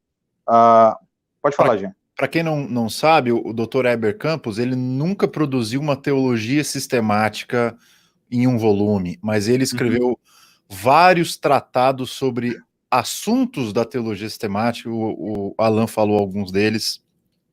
especialmente um que me marcou muito foi sobre a providência divina. Esse É a menina dos olhos dele. Ele diz que é fantástico o livro. Esse livro, eu acho que cada palavra desse livro foi escolhida a dedo ali, porque é um livraço. Fantástico. É um livraço. Você que se pergunta aí sobre o problema do mal, como que Deus governa sobre catástrofes, é um bom livro para você ler agora na época do coronavírus, porque o capítulo dessa obra, Jean, sobre o concursos, para mim... Não tem nada em português igual. Foi um divisor de águas na maneira como, por exemplo, entender a relação de Deus aí com determinados eventos, sabe? Como a expressão que você tem usado aí nas outras noites, foi, digamos, virou a chave, sabe? Uhum. Eu fiquei, a gente não tem nada. Outro detalhe, Dr. Eber foi o primeiro que eu li, e em português, né? Foi o primeiro que escreveu a respeito desse assunto, um assunto que eu gosto muito, tá? Ele foi o primeiro a escrever sobre isso em português, eu fui o segundo, tá? Que é uma doutrina que eu amo, que é a doutrina do extra-calvinístico, né? A doutrina do extra do calvinismo, que, cara, é uma tentativa de entender a relação das duas naturezas de Cristo, né? Uma natureza, por exemplo, caracterizada pela infinitude e a outra caracterizada pela finitude. Como é que essas duas naturezas estão unidas em... Cara, eu li isso na união das duas naturezas. Quando eu li, eu digo, eu tenho que estudar mais isso, né? Eu tenho que ler mais sobre isso. E aí eu li, fui atrás, adquiri bibliografia em inglês, e a partir daí escrevi um trabalho para o módulo dele sobre a pessoa do Redentor. Esse trabalho foi publicado na FIDS, depois também saiu naquele livro que é uma homenagem ao Dr. Eber, que foi publicado pela Monergismo, a Sistemática da Vida, né? Esse trabalho sobre o extra-calvinístico está lá também. Então, o Dr. Eber, para mim, é como um pai. Foi meu professor também, eu sou extremamente grato a ele por ter me cativado a gostar mais de teologia sistemática, feito dessa maneira que o Alan colocou muito bem, que é tendo um apreço ao texto bíblico de forma inicial, de forma eminente, né? E aí, então, você concorre para a tradição da igreja, para tentar explicar conceitos e tudo mais nos ombros dos gigantes, mas o texto bíblico é sempre o foco dos livros dele. Para quem não está boiando aí do que o Alan falou sobre o extra calvinístico, é um assunto muito interessante quando a gente vai falar sobre a ceia do Senhor. Você vai ler os debates entre os reformados e os luteranos. Os luteranos no século XVI. Essa vai ser a grande distinção entre os reformados e os luteranos, que os reformados eles acreditam que Cristo está à direita do Pai Todo-Poderoso, presencialmente, corporalmente, fisicamente, mas ao mesmo tempo, por ser Deus de Deus, luz de luz, por ser o Deus Todo-Poderoso, Cristo também está presente em espírito em toda parte. E é por isso que nós conseguimos afirmar que Cristo está tanto presente quanto ausente, obviamente colocando as categorias ausentes no sentido físico, corpóreo, que é onde ele está localizadamente. Eu gosto desses termos, porque são termos que o Weber Pai usa. Sim. Localizado à direita do Pai, no céu. Cara, que conversa boa. Então, você que... aliás, fala uma sistemática inicial para o pessoal que nos ouve, que eu acho que a maioria do pessoal que está nos ouvindo aqui, ou são amadores no sentido positivo da coisa, estão começando a teologia, outros já são pastores, que eu estou vendo aqui, outros são teólogos, mas não pastores. Fala uma teologia sistemática introdutória que você recomenda. Eu recomendei essa que foi publicada pela SOCEP. O problema dela é ela estar esgotada, né? Sim. Na falta dela, né, caso a pessoa não encontre, aí eu recomendo o nosso clássico, né? O nosso clássico Louis Berkhof, tá? O Berkhof já está ali mais de introdutório para mediano, tá? Mas ela é muito boa também para quem deseja começar a estudar teologia sistemática. Há algo até mais simples do Berkhof, que é o Manual de Doutrina Cristã, também publicado pela editora Cultura Cristã. Esse manual, ele foi simplificado ainda mais, né? E foi lançado como sumário de doutrina cristã. Então, nós temos aí 3 obras do Berkhof na área de sistemática em português. Nós temos a teologia em si, tá? Nós temos o manual de doutrina cristã, que é o Berkhofinho. Não sei se lá no SPS usavam essa expressão. Sim. A gente dizia que tinha o Berkhof e o Berkhofinho, né?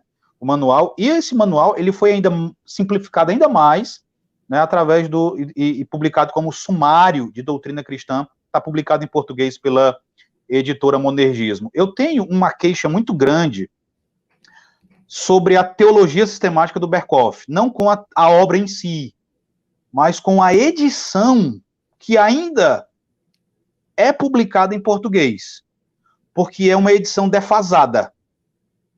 Então, as últimas edições aí que foram publicadas nos Estados Unidos pela Erdmans já trazem a união entre a teologia sistemática e a introdução dele à teologia cristã, porque qualquer pessoa que pegue o Berkhof vai perceber que ele já começa pela teontologia, ele já começa pela doutrina de Deus. Você não tem os prolegômenos, né? Você não tem as primeiras coisas a serem ditas ali. Ele tem uma obra específica sobre isso. E aí, nos Estados Unidos, a editora já juntou essas duas obras em uma, né? Legal. E já há tempos eu venho dizendo, olha, a gente precisa de uma nova edição do Berkhof, porque a nossa editora ela tem publicado novas edições, mas ela tem, na verdade, reimpresso, né? A edição publicada. E aí, é algo que faz falta, porque a obra do Berkhof sobre prolegômenos é espetacular. A maneira como ele vai discutir os princípios essendi da teologia, né, os princípios essenciais, né, o princípio essencial externo, o princípio essencial interno, rapaz, isso dá uma base para quem começa a estudar a doutrina da revelação, né? Isso abre os olhos da galera para entender a relação da revelação geral e da revelação especial. Foi até uma pergunta que alguém tinha feito lá no comecinho da nossa conversa. O que é prolegômenos ou prolegômena, se você for ao pé da letra? Explica rapidinho uma frase, o que é isso aí para o pessoal que não tem esse conhecimento. O termo prolegômena, literalmente, ele significa as primeiras coisas a serem ditas. Então, prolegômenos nada mais são do que, digamos, nada mais é do que a introdução. Então, são os conceitos mais basilares, são os conceitos que vão ajudar você a entender teologia sistemática. Então, você vai aprender sobre o que é teologia, né? Qual é o método teológico, isso é extremamente importante. Eu estava pensando hoje à tarde, é o seguinte, a gente tem destacado, vocês têm destacado aí, destacaram nas lives que já fizeram, como as editoras brasileiras têm feito um trabalho aí espetacular de tradução.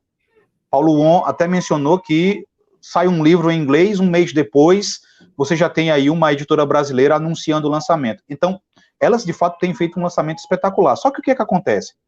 Você tem aí uma galera comprando, lendo teologia, lendo exegese, lendo teologia bíblica, mas não tanto atenta e não conhecendo tanto o método teológico. Porque uma coisa você é fazer teologia conhecendo o método teológico.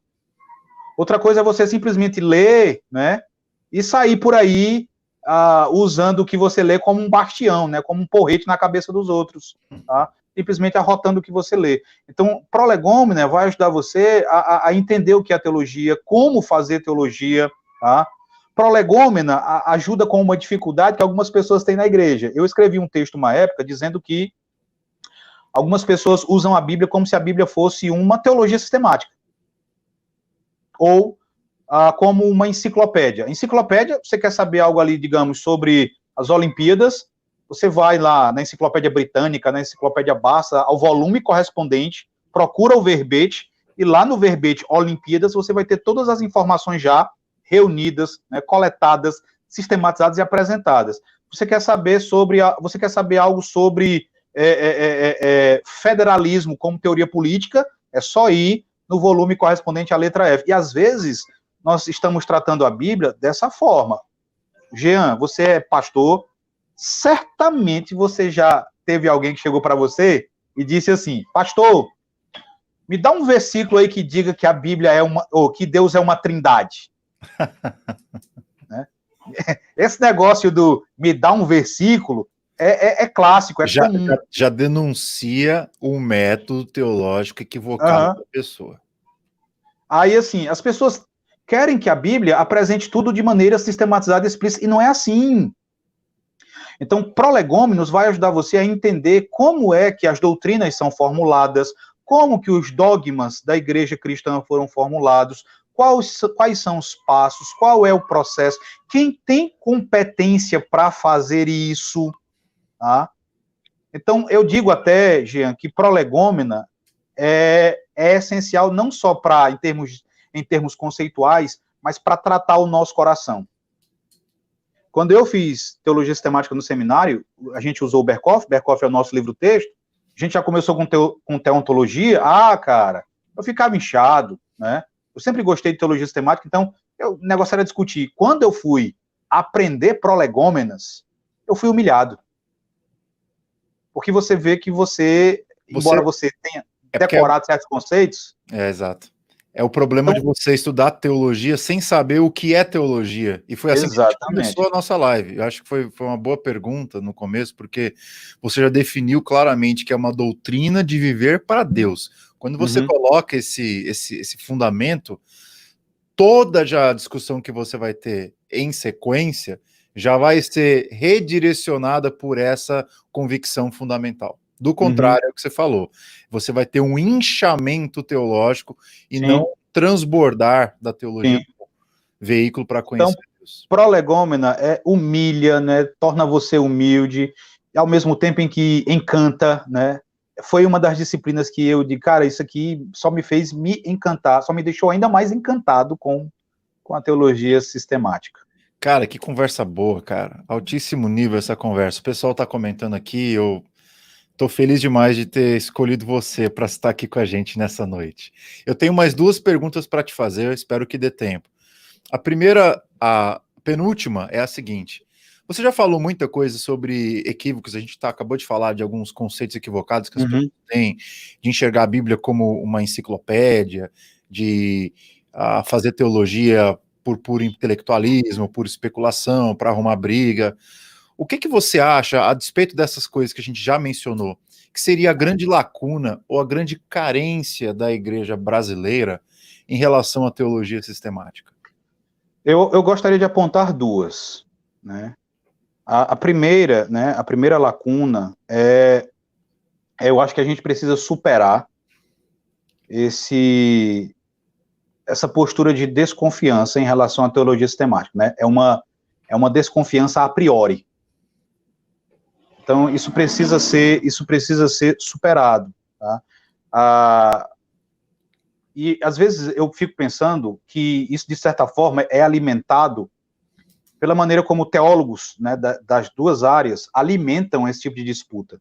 Eu lembro, na minha época de seminário, o meu professor de teologia sistemática, ele chegava e dizia assim, olha, esqueçam aí o que o professor de teologia bíblica está mandando vocês, leiam a minha matéria, estudem a minha matéria. O professor de teologia bíblica chegava e dizia a mesma coisa. Diziam isso, obviamente, no espírito de brincadeira, mas muitas vezes está semeando, né? Está semeando. Então, eu acho que isso precisa ser superado, a gente precisa ter uma visão, como eu mencionei, as duas disciplinas, elas são integradas, né? Elas precisam ser vistas assim, uma complementa a outra, né? Uma é dependente da outra, porque, cara, só quem vai ganhar é a igreja, entendeu? A igreja, ela vai ganhar muito quando ela passar a encarar a teologia bíblica e teologia sistemática, assim, com essa visão, né? Uma auxiliando a outra, uma ajudando a outra. Outra lacuna, Jean, eu já acho que a gente precisa de mais gente, né? A gente precisa de mais teólogos brasileiros produzindo boa teologia sistemática, né? Então, assim, a gente tem aqui o Dr. Heber Campos, a gente tem o Dr. Hermes Tem Maia, tá? Eu também aprecio muito as obras do Dr. Hermes Tem Maia, principalmente você compra um livro dele, leva 2, porque as notas de rodapé são outro livro, né? Então eu gosto disso, o método como ele pesquisa também acho interessante, porque ele já vai ele já trata o aspecto mais histórico, né? Ele já mostra como a teologia sistemática também dialoga com a teologia histórica. Eu gosto disso também. Então você tem o Dr. Heber Campos, você tem o Dr. Hermes Tem Maia, Franklin Ferreira, ele transita aí entre teologia histórica e teologia sistemática, tanto que tem uma obra publicada aí em coautoria. Então, eu creio que nós precisamos de mais gente, né, produzindo boa teologia, tá? Teu mestrado foi em teologia sistemática, não é? Sim. E agora você está no PhD, precisa voltar, precisa também produzir. A gente precisa disso, cara. né? A gente tem muita gente aí produzindo boa coisa em teologia bíblica e precisa também começar a produzir teologia sistemática. Dr. Weber me fez um desafio, ele me chamou um dia na sala dele e disse assim, filho, ninguém compra meus livros. Ninguém compra meus livros. Porque ele falou, são livros que, ele fala assim, que param em pé, né? São livros que param em pé, e são vários volumes, por exemplo, sobre a pessoa de Jesus. Aí ele fez um desafio, filho, pegue aquilo que eu escrevo sobre cristologia e simplifique, porque você olha, o membro de igreja, ele não compra realmente essas obras sobre cristologia. E aí eu estou produzindo, né, não sei exatamente quando é que eu vou terminar, mas eu estou escrevendo uma obra sobre a pessoa de Cristo. Na verdade, o projeto é um projeto de 2 obras, uma obra sobre a pessoa, outra obra sobre a obra, perdoe aí a tautologia, né? Então eu quero, num primeiro volume, tratar sobre a pessoa, fazer algo simples, né, para colocar na mão do membro da igreja. Eu vi há pouco aí uma irmã comentando que essas lives, elas têm ajudado muito como professora de escola dominical. E o meu interesse é que, né, alunos de escola dominical, membros das nossas igrejas, classes de discipulado, tenham acesso a esse material. Cara, porque um alerta que o Dr. Weber faz, ele é verdadeiro. Ele vai dizer, por exemplo, que muitos membros em nossas igrejas possuem uma cristologia docética, né? Então, assim, acabam achando que depois que Jesus ressuscitou, a humanidade dele foi de alguma forma aí absorvida pela divindade. Cara, não tem muito tempo, eu estava falando em uma igreja, né, sobre as 2 naturezas, e eu falei que a encarnação, ela foi para sempre, né, ela não foi desfeita. Um rapaz, um oficial da igreja, arregalou o olho, o que foi? Ele, não, pastor, porque eu sempre entendi que Jesus, depois que ressuscitou, né, deixou de ser humano. Eu digo, rapaz, não diga um negócio desse, não. É uma dor, né? Então, assim, muita gente tem esse tipo de cristologia, e aí a minha ideia é contribuir nessa área, né? Mas sabe o que é também, Alan? Desculpa interromper. Tranquilo. Eu acho que essas percepções, assim, para nós, que são tão perturbadoras, são devidas ao fato de nós acharmos que essas discussões são muito abstratas. Quando, na verdade, essas discussões são basilares, elas são credais, elas formam aquilo que nós recebemos dos pais. E eu acho que isso a gente não pode considerar, por exemplo, falar que Cristo continua com um corpo em carne e osso à direita do Pai, não tem nada de abstrato nisso. É teologia, vamos falar da prática. Essa dicotomia é uma dicotomia que não cabe entre nós. Sim. Você falar de Deus, você está falando do Espírito. Sim. Então, eu acho muito própria essa observação aí, o exemplo também, e eu acho que falta mesmo, e se Deus quiser, vem coisa boa aí, tanto da sua lavra quanto da minha. É só a gente não ter pressa e escrevendo de acordo com o que o Senhor vai nos dando capacidade. Eu não tenho, assim, eu tenho de ter pressa porque esse é um projeto que eu estou desenvolvendo aí desde 2017, cara. Só que, recentemente, eu acabei me envolvendo com outras coisas, né? Acabei me envolvendo aí com revisão de livros, aí acabou tirando tempo, mas de vez em quando eu escrevo ainda uns 2 parágrafos, uma página aqui, uma página ali, um dia eu termino. Com certeza. Tem muita gente falando aqui, mas e o livro da Razão da Esperança do reverendo Leandro Lima? É introdutório, serve como uma boa introdução. Eu acho que é um exemplo do que o Alan está falando aqui, sobre uma sistemática que é palatável para a igreja. Sim. Tanto que na nossa igreja foi usada na escola dominical por muito tempo a sistemática do reverendo Leandro. Sim. E, inclusive, ela foi produzida a partir de aulas de escola dominical, né? Ele só, digamos, incrementou a pesquisa, ele só desenvolveu os capítulos, tá?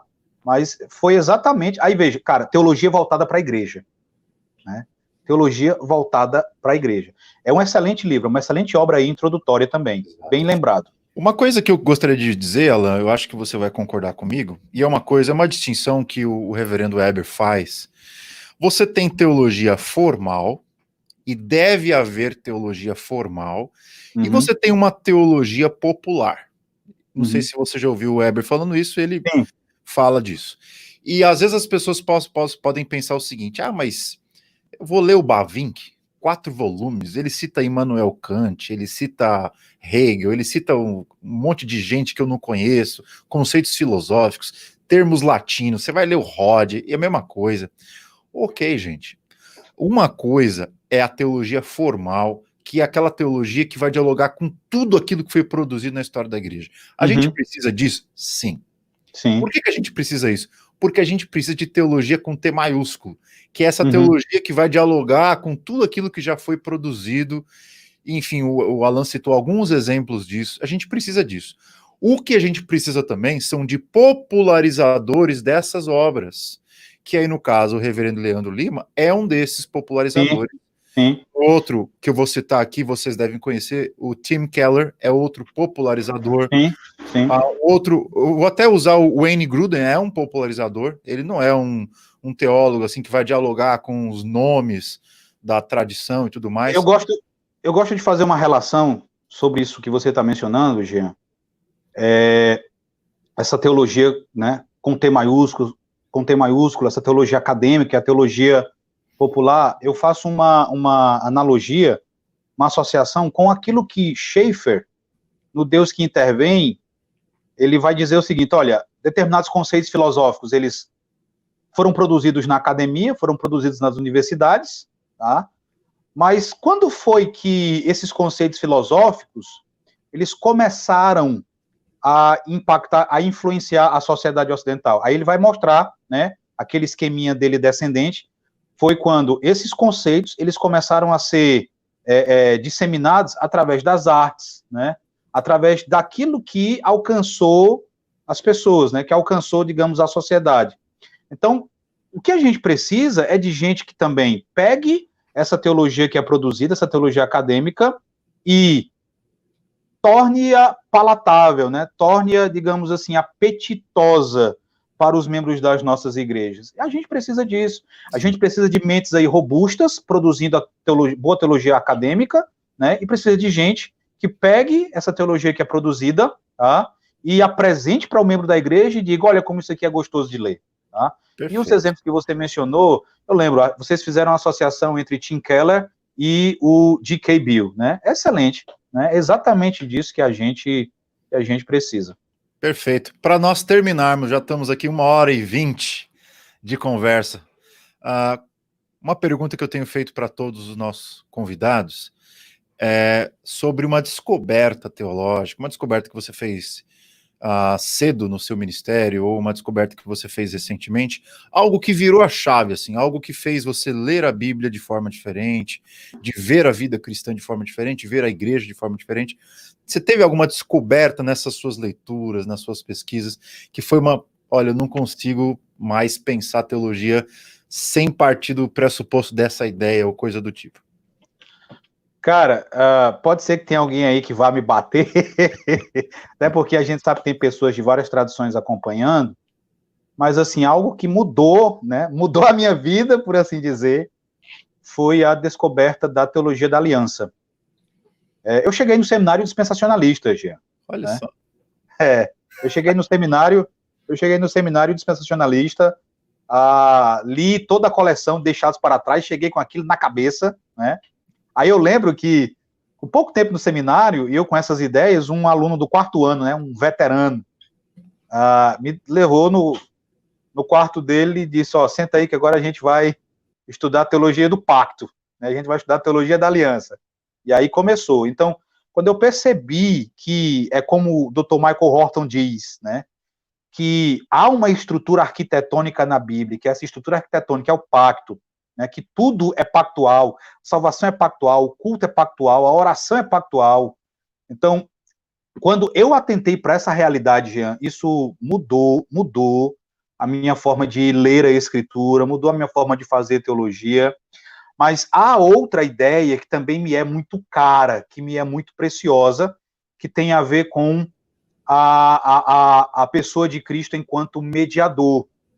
Eu sempre tive uma tendência de tratar o caráter mediador de Cristo de maneira muito estreita, como tratando-se apenas da obra da reconciliação.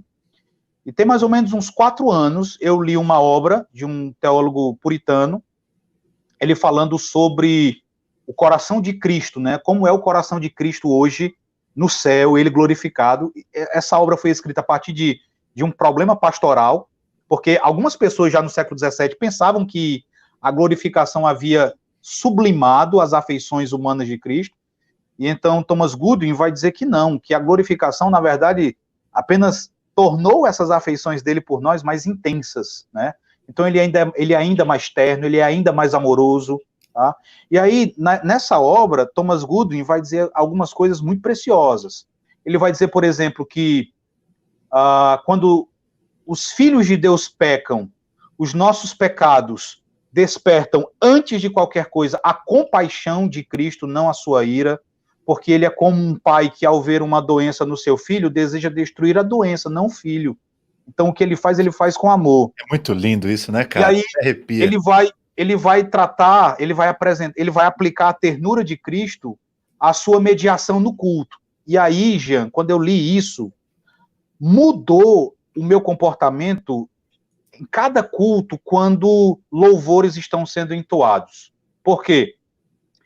Eu sempre entendi, nós cantamos sobre Cristo, né? Nossas canções devem ser cristocêntricas, elas devem ter Cristo como seu centro. Nós também cantamos para Cristo. O próprio Novo Testamento vai apresentar aqueles exemplos de hinos cristológicos. Então nós cantamos sobre Cristo, nós cantamos para Cristo. E Thomas Goodwin vai dizer que a gente canta sobre Cristo, a gente canta para Cristo, mas no culto nós também cantamos com Cristo.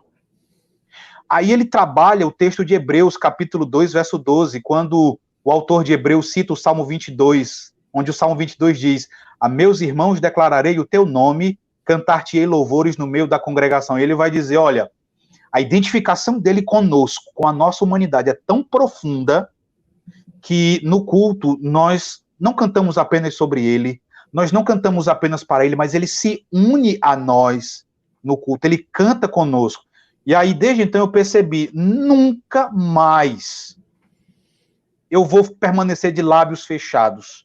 Se eu tenho o meu Redentor, que se identifica comigo em minha humanidade, e como mediador entre mim e Deus, se une a mim no culto, cara, para cantar louvores ao Pai, como afirmado por Hebreus, por que eu vou ficar calado?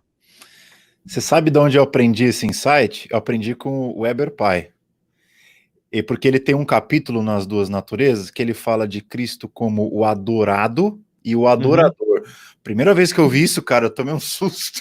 Rapaz, isso mexe com a gente.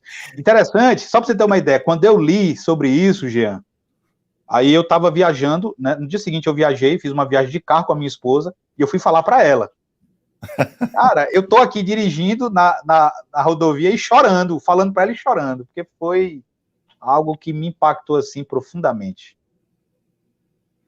Cara, fala o nome desse livro aí, é O Coração de Cristo, é o nome? É The Heart of Christ. Né? Tá em inglês, então, não tem em português ainda. Ele já está traduzido, já está revisado, né? Ele só falta ir para a gráfica. Ótimo. Quem está aí para publicá-lo em português é a editora Os Puritanos. Muito bom, vou querer ler isso aí, porque ressoou muito com uma crença que eu não tinha. Eu depois de uma aula com o Dr. Eber, foi que essa crença veio à tona, e teve uma experiência engraçada, porque eu fiz um sermão sobre Hebreus 12, e eu toquei nesse assunto, e aí, geralmente, quando a gente acaba o culto na minha igreja, a gente sai à porta para cumprimentar os membros. Rapaz, foi um misto de emoções, assim, porque algumas saíram do jeito que você falou aí, chorando. Pastor, eu nunca tive essa percepção de que eu estou cantando ao Pai e Cristo está comigo, sendo exaltado e ao mesmo tempo exaltando. Outros já ficaram assim, pastor, eu preciso pensar mais sobre isso, eu não estou convencido. Cara... Mas é porque a nossa cristologia, ela ainda é muito deficitária. Só em você falar, eu me arrepio, cara. É lindo demais, é lindo demais. Alan, cara, acabou o nosso tempo. Eu queria externar aqui a minha imensa alegria de ter você aqui. Você é um cara assim, que eu admiro profundamente. Tenho o maior respeito por você, pela sua produção, por aquilo que você fala. Eu acho que você é um cara muito acertado naquilo que você pensa, muito ponderado, e eu agradeço a Deus pelo que ele tem feito na sua vida e abençoado sua igreja local e tantas outras no mundo todo. Para nós encerrarmos essa live, nós temos um sorteio. E nesse sorteio, a editora Thomas Nelson, que é uma das parceiras aqui da nossa Semana Teológica, nos presenteou com um livro Teologia Sistemática ao Alcance de Todos, que é do teólogo Wayne Grudem. Tem muita gente aqui nos comentários falando um monte de autores. Ah, mas pergunta para o Alan falar do autorado, B, C. Gente, é o seguinte, a teologia sistemática, você tem vários autores. A gente falou daqueles que são mais caros a nós. O fato de nós mencionarmos Wilhelm Abrakel, Bavinck, o Berkhoff, a gente citou aqui o Weber Campos e tantos outros, não significa que os outros que você conhece são ruins ou que eles não são bons teólogos. A gente falou aqui do Franklin Ferreira, do Leandro Lima, a gente poderia ter falado do Erickson, que é ótimo também, exato, batistas, enfim, tem uma infinidade de teólogos. Esses são aqueles que a gente se identifica mais. E alguém até perguntou aqui, esse livro que você vai sortear é bom? É lógico que é bom. Óbvio que não é, a gente não vai sortear coisa ruim para vocês. Óbvio que não é o meu predileto. Se fosse, eu teria falado aqui. Se fosse o do Alan, teria falado também. Mas isso não significa que não é uma boa obra. Pelo contrário. E eu acho que, Alan, uma coisa interessante, às vezes, para você chegar no Wilhelm Abrakel, você passou por centenas, dezenas de outras teologias sistemáticas, até chegar nesse cara e falar, poxa, olha, aprendi demais com ele, tive um carinho muito grande pela abordagem dele. E a mesma coisa, eu, por exemplo, a primeira teologia sistemática que eu tive contato foi com a do Wayne Grudem. E de jeito nenhum eu tenho algum ressentimento, coisa do tipo.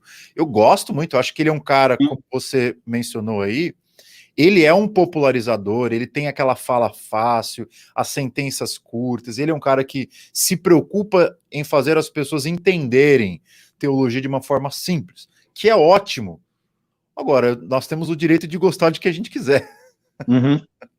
Você ia falar alguma coisa? Eu ia mencionar uma outra teologia sistemática que tem, tem uma característica bem distintiva, que foi publicada pelas edições Vida Nova.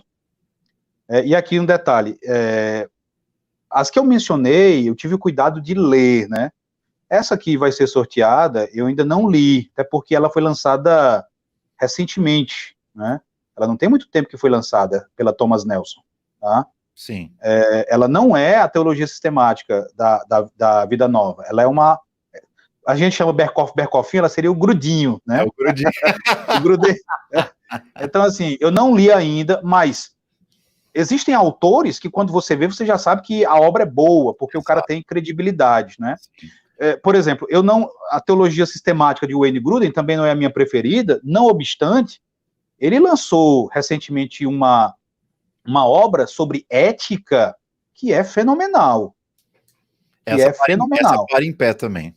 Essa para em pé, vai sair pela Fiel. Eu acho extraordinário. Mas eu ia mencionar a teologia do Richard Sturz, publicada pela Vida Nova, porque uma característica distintiva dela é como ela termina cada capítulo com a preocupação de apontar para Cristo, de mostrar como Cristo se relaciona com aquela doutrina, como Cristo se relaciona com a teontologia, como Cristo se relaciona com a antropologia. Você não tem só um locus da cristologia, mas o Richard Sturz, ele vai relacionar Cristo em cada locus, né? Todas as loci ali, elas têm uma conclusão cristocêntrica, eu achei isso, assim, eu acho fantástico. Tá? Ótimo. Então, assim, outra coisa que eu vou falar, que é uma coisa que os meus mentoriados já estão muito acostumados. Eles me perguntam, pastor G, essa obra é boa? É muito simples a minha resposta. Se eu li, eu vou dizer se sim ou se não. Se eu não li, eu vou dizer, eu creio que esse autor faz um bom trabalho, um mau trabalho, mas eu não posso recomendar a obra ou não, porque se eu não li uma obra, eu não posso falar de algo que eu não li. Muito simples, é honestidade intelectual.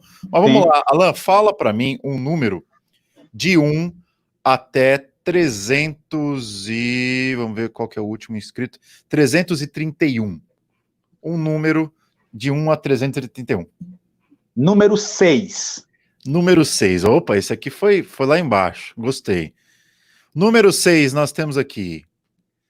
Já temos a vencedora, que rufem os tambores, eu vou colocar aqui nos comentários.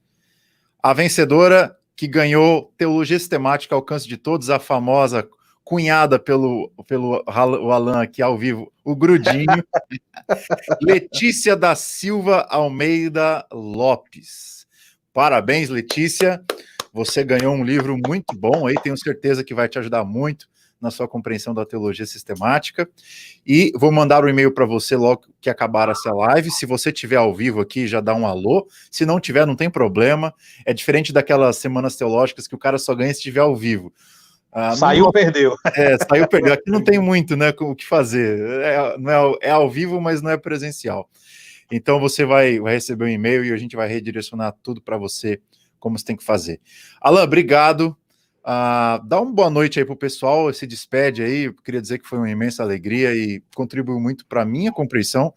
Eu sempre falo para o pessoal da minha mentoria, os meus alunos, sempre quando você vai ouvir uma pessoa, caneta e papel na mão e anote aquilo que ela fala, porque uma anotação, ela faz você lembrar daquilo que você ouviu muito mais do que meras lembranças.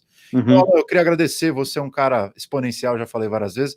Dá uma boa noite pro pessoal aí, se despede, que a gente vai ficando por aqui. Jean, primeiramente agradecer a você mais uma vez aí pelo convite, né? Como eu mencionei, foi uma honra, foi uma alegria muito grande. E também, né, desejar aí a todos aqueles que nos acompanharam uma boa noite e incentivá-los a lerem, a estudarem teologia sistemática, tá? E aí eu quero que você que está assistindo, que você, né, eu não vou dizer vá para casa, porque você já está em casa, né, mas que você vá dormir pensando em uma colocação que Herman Bavinck faz no primeiro volume da Dogmática Reformada, para que você perceba a importância de todos os ramos da teologia.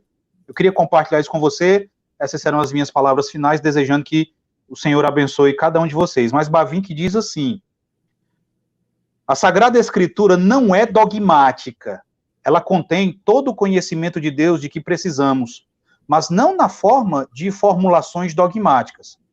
A verdade foi depositada na Escritura como fruto da revelação e da inspiração, em uma linguagem que é a expressão imediata da vida e, portanto, sempre se mantém viçosa e original.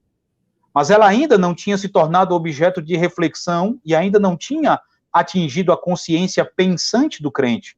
Aqui e ali, por exemplo, na Carta aos Romanos, pode haver um começo de desenvolvimento dogmático, mas não mais que um começo.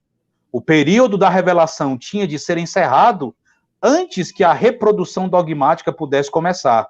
E aí ele termina dizendo o seguinte: a Escritura é uma mina de ouro, e a igreja é quem extrai o ouro. Ela põe a sua estampa sobre ele e o converte em dinheiro circulante. Então, teologia exegética, Jean, teologia bíblica, são as ferramentas que você leva para dentro da mina para extrair o ouro. Teologia sistemática é a ferramenta que você usa para pegar aquele ouro colhido, transformar em moeda, e aí colocar essa moeda em circulação. Cara, por isso, estude tudo, leia tudo. Que citação para terminar, hein, meu amigo?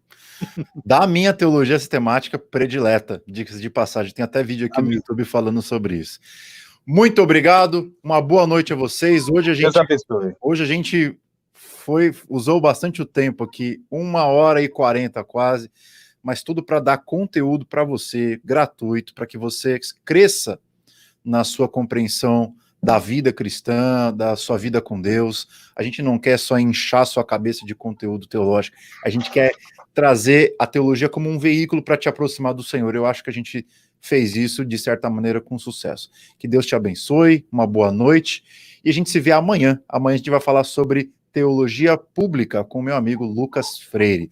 Se você tem interesse em saber como a teologia se relaciona com os aspectos, as esferas da vida, economia, política e tantas outras coisas, eu te vejo amanhã no mesmo horário, no mesmo canal, na nossa Semana Teológica. Um grande abraço, vejo vocês, obrigado, Alan, um beijo para todos da família aí, a gente se vê até a próxima. Um abraço, Jean, Deus abençoe.